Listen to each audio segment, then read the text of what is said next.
တားချက်နဲ့ပရိသတ်များအားလုံးပဲမင်္ဂလာပါရှင်အခုတစ်ခေါက်တင်ဆက်ပေးမှာကတော့အေးမွားခြင်းကြောင့်အုံနောက်နှလုံးကိုယ်ခံအားစနစ်တို့အန္တရာယ်ဖြစ်စေနိုင်တဲ့ဆိုတဲ့အကြောင်းဝေမျှပေးမှာဖြစ်ပါတယ်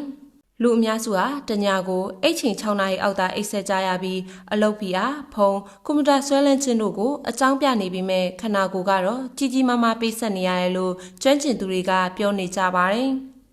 ရေရှည်အေးပြတ်တဲ့အခါအုံနောက်နှလုံးဇီဝကမဖြစ်စေနဲ့ရေရှည်ကျန်းမာရေးတို့ဘာတွေဖြစ်စေတယ်လဲဆိုတာမဏိဘောဆေးရုံမှဒေါက်တာဂါဂျီစင်ထာကာကပြောပြပါဗျ။အိတ်ဆက်နေတဲ့အခါအုံနောက်ပြန်လဲအားဖြည့်ခြင်းဟော်မုန်းတွေထိန်းညှိခြင်းတီရှူများပြုပြင်ခြင်းကိုယ်ခံအားစနစ်မြင့်တင်ခြင်းတို့ကိုပြုလုပ်စေတာကြောင့်အေးပြတ်တဲ့အခါအကုန်လုံးနှောင့်နှေးတယ်လို့သူကရှင်းပြထားပါတယ်။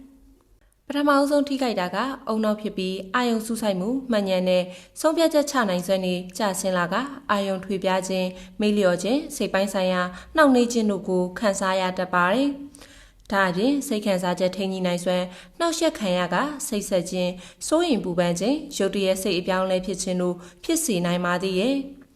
ဟော်မုန်းတွေမညီမမျှဖြစ်ကုန်ပြီးဆာလောင်စိတ်ဖြစ်စေတဲ့ဟော်မုန်းတွေလွတ်ထက်ကပုံမူပိုက်ဆာလာပြီးကယ်လိုရီနဲ့အချိုများတဲ့အစားအစာတွေစားမိကအဝလွန်စေနိုင်ပါတယ်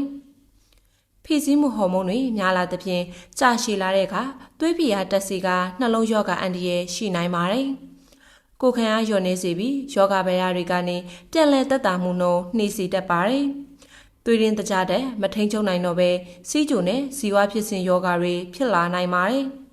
ဒါကြောင့်အိတ်ချင်းကိုတသက်မှတ်မှတ်ထားကဖုန်းကွန်ပျူတာကြည့်ခြင်းကန့်သက်ခြင်းဖိစီးမှုထိန်းချုပ်ခြင်းတို့ကိုပြုလုပ်ဖို့ကျွမ်းကျင်သူတွေကအကြံပြုထားပါတယ်ရှင်။